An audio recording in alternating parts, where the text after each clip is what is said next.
This week on UND Insider Weekly, men's hockey extends their unbeaten streak to 8 as they sweep Wisconsin. After nearly a month away, football returns home to the Alerus Center. Volleyball finishes up their home schedule with 2 dominant wins, and women's basketball gets prepared with one final exhibition at home. And the coach of that team, Travis Brewster, is in the coach's corner to talk about their upcoming season. Plus, the panel previews some big games coming up this weekend. All this week on UND Insider Weekly.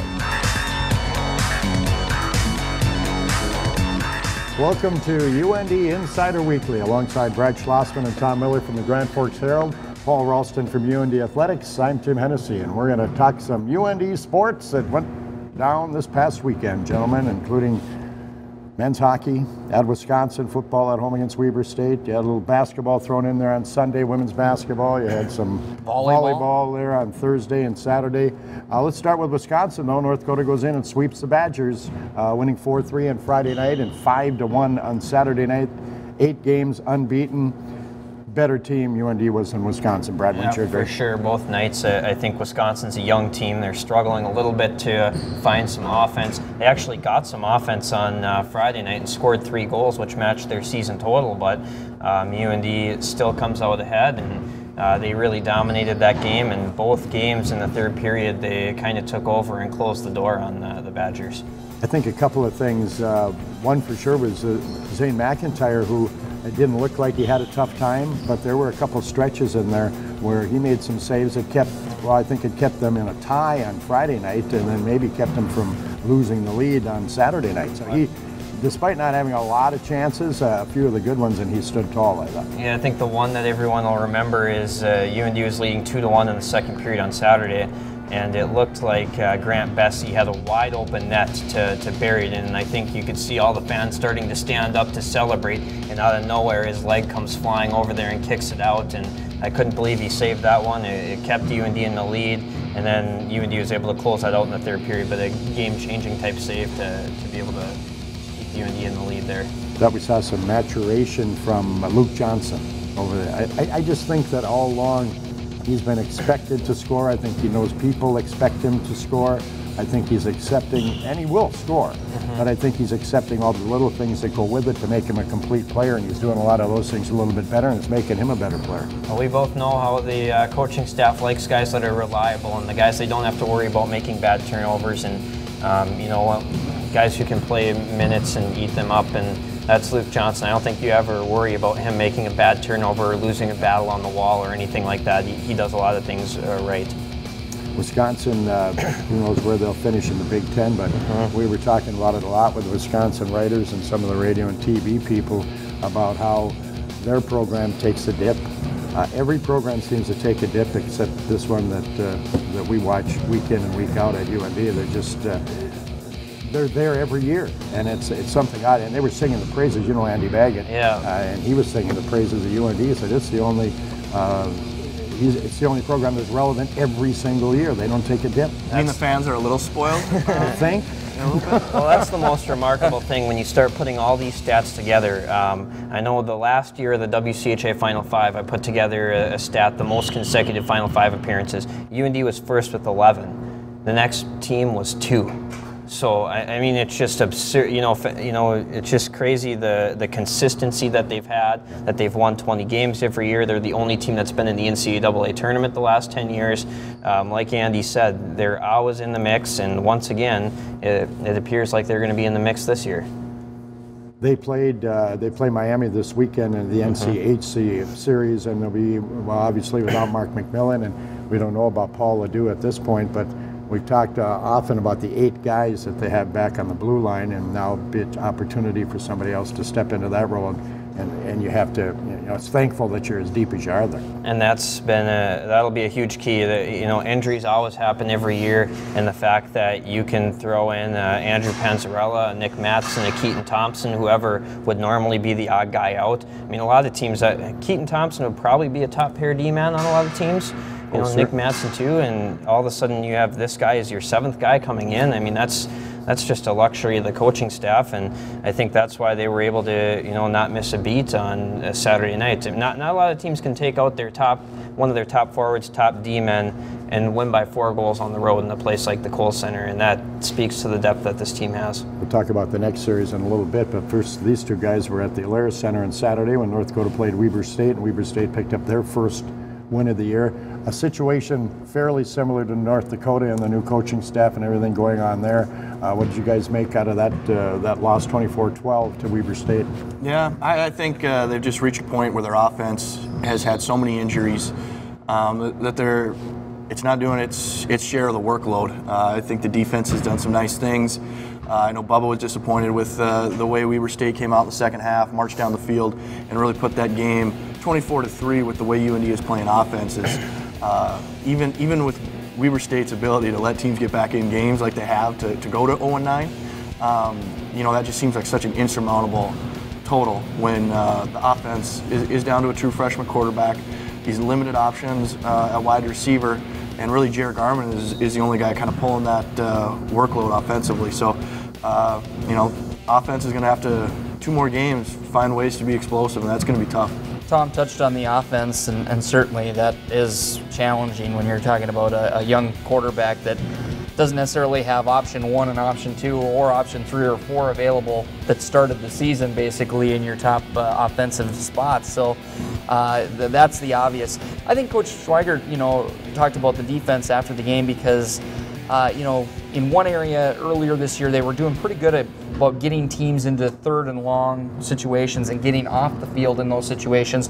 In recent weeks, it's cost them. They've given up the 3rd and long situation that's really changed the momentum and the complexity of the game. And so I think he's just trying to figure out exactly how they can, they're doing great on 1st and 2nd down, getting teams into 3rd and 8, 3rd and 7, 3rd and 11, and just not making the necessary play. If it's a play in space, they're missing that one key tackle, and so that was apparent a little bit at a couple times that allowed Weber State to continue things on Saturday. And so moving forward, that will be something that the defense will have to improve upon if they're hoping to have a little bit be a bigger factor in the ensuing games.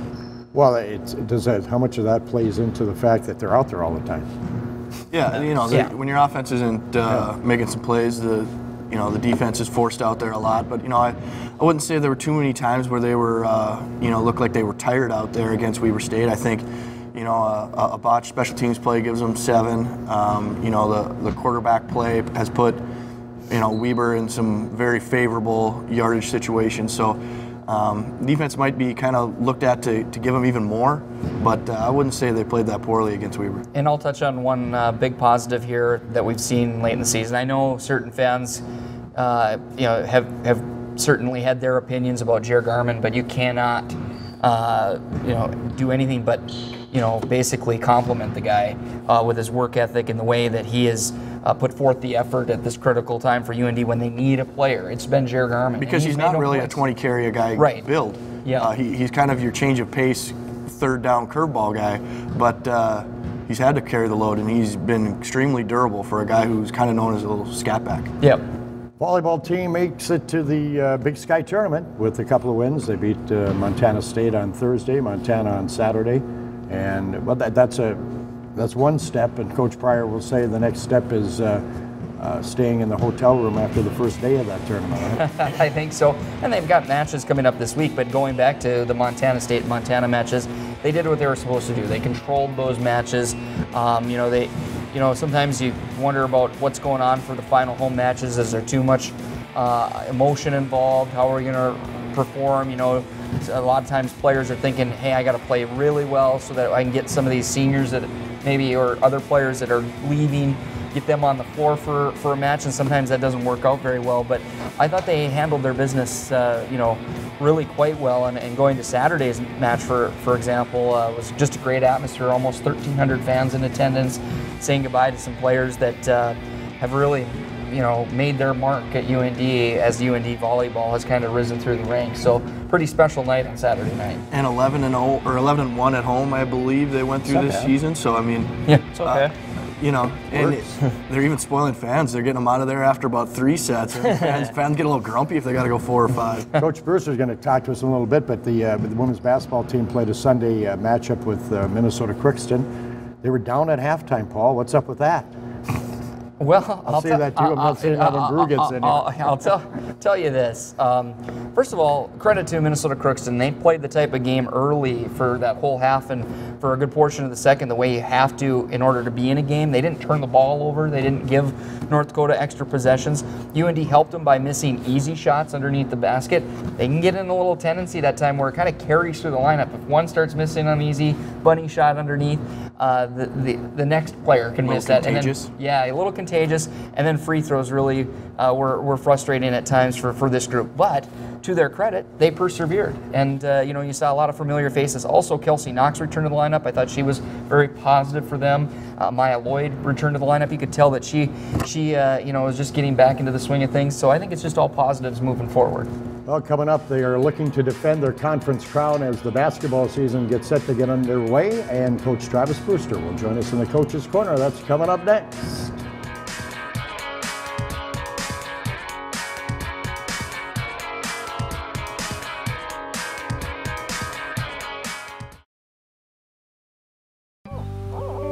What got me interested in turkey hunting was my fascination with animal noises. Something I've done to set myself apart is to practice my calling. The main draw for any turkey hunter is hearing that gobble of a turkey. That is what every turkey hunter lives for. I have won 2 divisions at the national level. Feels like I'm doing more than my job when I get a success story from a customer. I'm Scott Wilhelm, and I'm a turkey hunting expert at Shields. Cities Area Transit. We go where you go. Did you know that riding the city bus is free for UND and Northland students? I ride the bus so I don't have to find a parking spot, and then I'm always within an easy walking distance to all of my classes. I'm going green, so I ride my bike everywhere. But when the weather turns bad, I take the bus. And why not? It's free. Cities Area Transit. Enjoy the ride.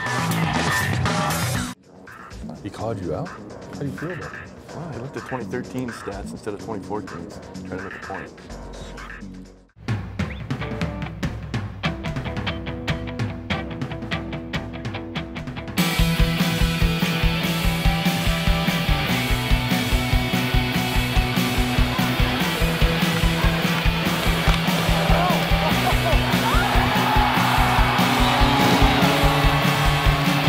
Visit the Ralph Engelstad Arena box office or UNDsports.com to secure your seats for the best college hockey in the country.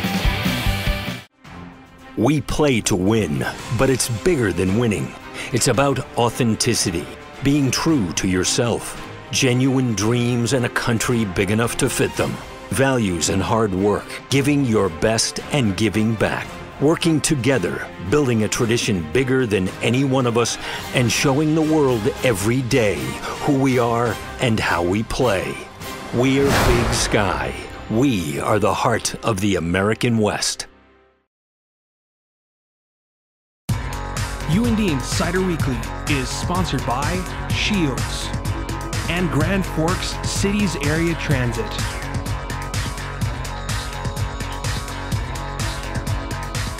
They just completed an exhibition victory over Minnesota Crookston, and now the women's basketball team is heading out to their first ever WNIT tournament appearance. Head coach of the women's basketball team, Travis Brewster, joins us in the Coach's Corner. Travis, how's she going?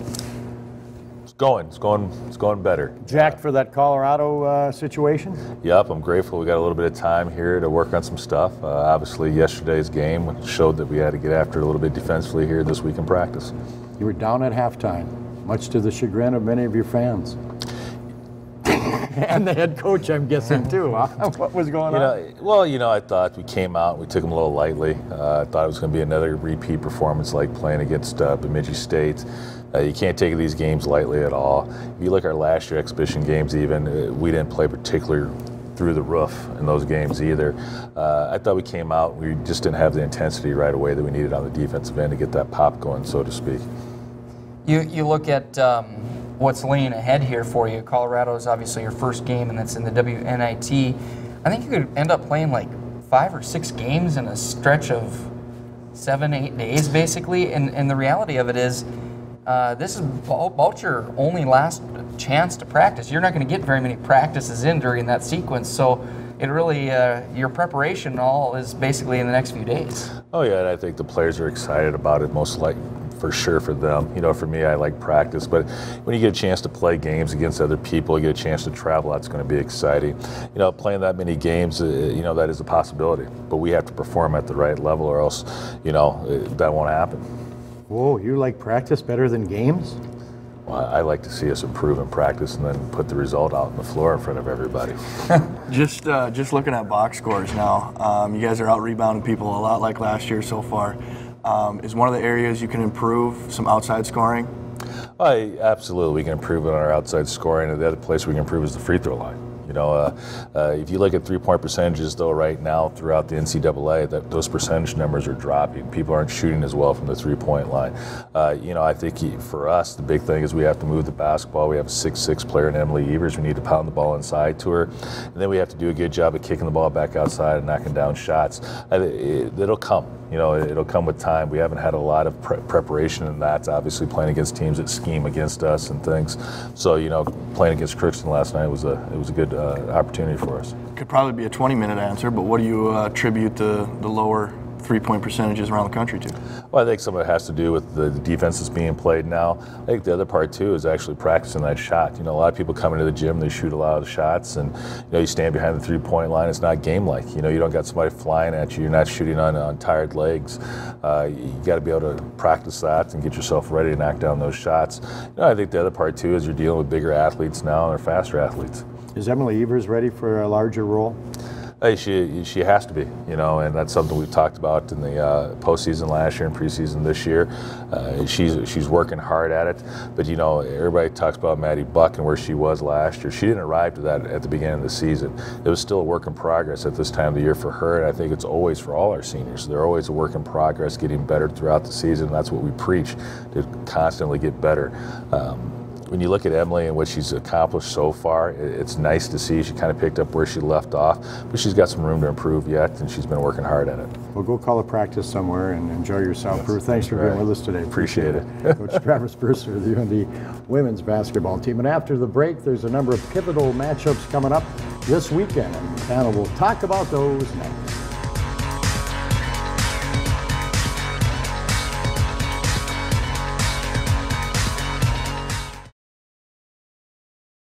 There's still time to be a North Dakota Junior Champion. Kids 8th grade and under, get your free membership to the official Kids Club of UND Athletics by signing up at any U.S. Bank location in North Dakota or the Red River Valley.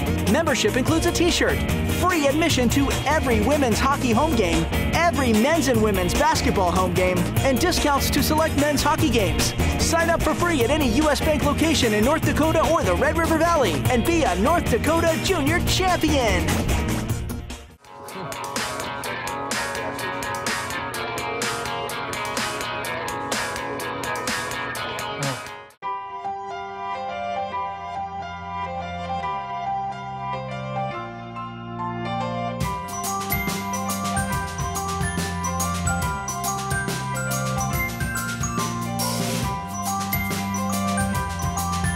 Winter fashion is a wonderland, and you'll find all this season's best looks waiting for you at Shields. So, let it snow. Cities Area Transit. We go where you go. Did you know that riding the city bus is free for UND and Northland students? I ride the bus so I don't have to find a parking spot, and then I'm always within an easy walking distance to all of my classes. I'm going green, so I ride my bike everywhere. But when the weather turns bad, I take the bus. And why not? It's free. Cities Area Transit. Enjoy the ride. This Thursday, Through These Doors is all new as they return from their big sweep of Wisconsin. The men's hockey team gets ready for a conference face-off with Miami. The episode premieres this Thursday at 9 on UND Insider. Guys, the Miami series coming up with the Redhawks, the team that last year was an enigma, I guess, to put it lightly. I don't expect, what was it, 9-2 or whatever it was last year? I don't expect that this weekend. What do you think, Brad? And they had how many disallowed goals in that game, too? Like 3 of them. So, no, I don't think we'll see that type of a team again. Last year they really struggled defensively. This year, if you look at their defensive numbers, they've only allowed 2 goals a game. So they've actually been pretty good defensively. Offensively, they have a top 6 that I don't know if any team in the country can match, with Zarnik, Barber, Corrali, Blake Coleman, who we did not see here last year, but he returned for the Frozen Face-Off game where Miami beat UND. So it looks like a different team. Entirely different team, and I think a team that probably will vie for a championship. So important for North Dakota to get off to a good start in the conference. They're 2-0, but at home. Yeah, I think so far, if you combine the records of every team they've played, it's something like 10, 23-2. So they haven't played teams that have had a lot of success early this season. Miami is 7-3, so this is going to be maybe a challenge on the level of Providence. I think Providence is still going to have a really good year, but Miami clearly is a team that expects to contend for the NCHC title, and UND will have their hands full this weekend. And to a point, it gets to where, well, you and I have watched it all along. This team a lot of times plays better on the road, and I think they've got to turn that around a little bit. They've played well at home, but I think they've probably played better hockey while winning at home and better hockey while winning on the road, maybe. Yeah, I think so far this year, and I think they want to get back to making the Ralph. When they get going at home, the Ralph can be a horrible place to come for opponents. When they start get going, take leads early, get the crowd into it, it can just be a nightmare. And Miami lived that nightmare last year, and I think UND wants to get back to that this year. Then there's football on Saturday, final home game for UND. Tom, they take out Northern Arizona, and it's a team that's right up there, and they're vying for a playoff spot, huh? Yeah, and I guess, that's your, you got to look at that as maybe some of your motivation this week. You can play the role of spoiler a little bit for what Northern Arizona is trying to accomplish, because there's a few surprise teams in the Big Sky this year. Idaho State, Cal Poly are a couple of them, but Northern Arizona is in that mix as well, because early in the year I watched them play against South Dakota, and I didn't think they were going to be a team that would contend for the Big Sky title, but they're kind of looked at as in the driver's seat for it just because of the schedule, the way they finish. So UND's got a challenge in front of them, and maybe they can kind of ruin Northern Arizona's momentum right now. They don't have to stop Jer Garman. Absolutely. And they don't have to stop Zach Bauman. Well, that does help a little bit. Oh man, he was a great player. You're exactly right. Jer Garman is going to have to continue to do what he's been doing for UND moving forward, and maybe that defense will just have a little bit better week as far as just getting off the field a couple more times, because they're going to have to play almost the perfect flawless game, I think, for this offense, because this offense right now, as much as you want to talk about rhythm and consistency, and they'll say that, and they're certainly striving for it, I still think it's going to be a bit of a bumpy roller coaster ride, basically, for the offense. Some series may be okay, others may be pretty brutal at times, so you'll take the good with the bad. You touched on it earlier, Tom. They've got to do better on third down conversions, or against defending third down conversions. They just that hasn't gone well at all. Well, usually when you set somebody up into third and long, you're making them one-dimensional. That's when you can pin your ears back and make some plays defensively. That hasn't happened the last few weeks. They need to switch that turnover margin around.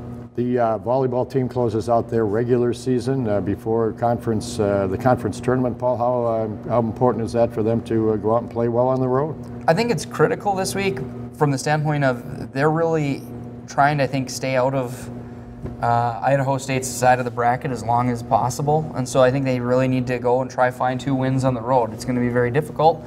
Eastern Washington typically is not an easy place to play, and Idaho is right up there. So, you look at that, how it sets up, and Idaho certainly wants to have a say in it too about who's going to be the 2 seed going into the Big Sky Conference tournament. So everything's in front of UND Volleyball. They can go and get that number 2 seed, but it's going to have to be done on the road, and it will be a challenging weekend, but hopefully they can put it together.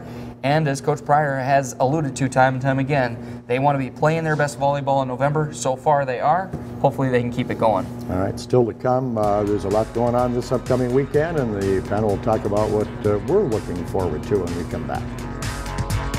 UND Insider Weekly is sponsored by Shields and Grand Forks Cities Area Transit.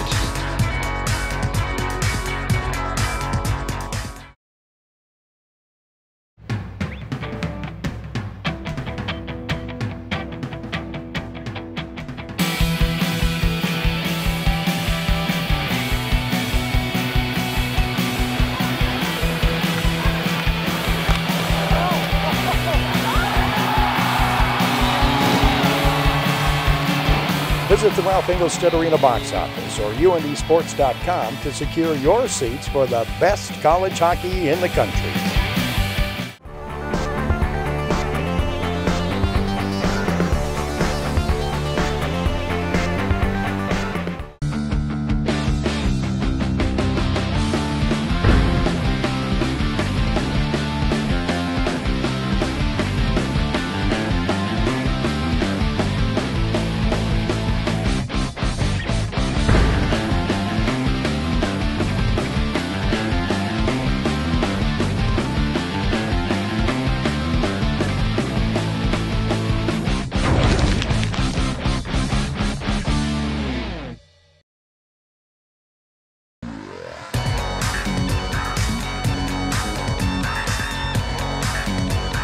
Welcome back to UND Insider Weekly. Gentlemen, what are we looking forward to this weekend? A lot of things going on. Let's start with Paul, because we always start with Tom. Let's switch around a little bit. Are you ready? I'm ready for this weekend, and I guess personally, I'm going to be down in Cedar Falls, Iowa, as the University of North Dakota men's basketball team opens up play. They did not play any exhibition games. They played some close scrimmage games.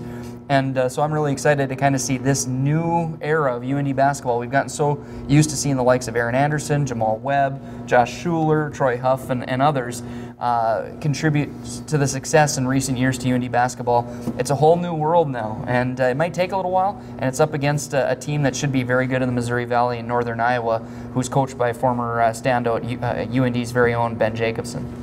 Brad? Well, I think, first of all, UND men's hockey assistant coach, former men's hockey assistant coach Jim Scanlon is going to be taking his Bemidji State Beavers against UND in women's hockey. Should be an intriguing matchup, but how can you not look forward to another top 10 matchup between UND and Miami at the Ralph? The two teams that like to get up and down the ice. I think we're going to see a really exciting brand of hockey, and when UND moved to the NCHC, I think these are the types of series that fans really look forward to seeing, and we're going to get one this weekend. What do you think, Tom? I'll tag along with Paul's men's basketball comments. So many guys in that team you just don't know a lot about. You know, you've seen some of their credentials, maybe high school or junior college or even Division I, but haven't seen them in a UND uniform, so there's just so much to learn from that. I agree. I'm looking forward to see what happens in Bemidji with the women's hockey team, because there were some comments made about UND's schedule with Minnesota, Duluth, Wisconsin, Minnesota, and then some breathers after that. And I don't think it's going to be well, Bemidji State just took 5 of 6 from the Gophers in Ritter Arena. Yeah. It's not going to be a breather for them, I'll tell you that. And I always look forward to a visit from Enrico Blasi at the Ralph Engelstad Arena as well when UND plays Miami. Thanks, guys. Appreciate it. Catch a new episode of UND Insider Weekly next Wednesday at 8 on UNDsports.com and Friday at 5 on Midco Sports Network.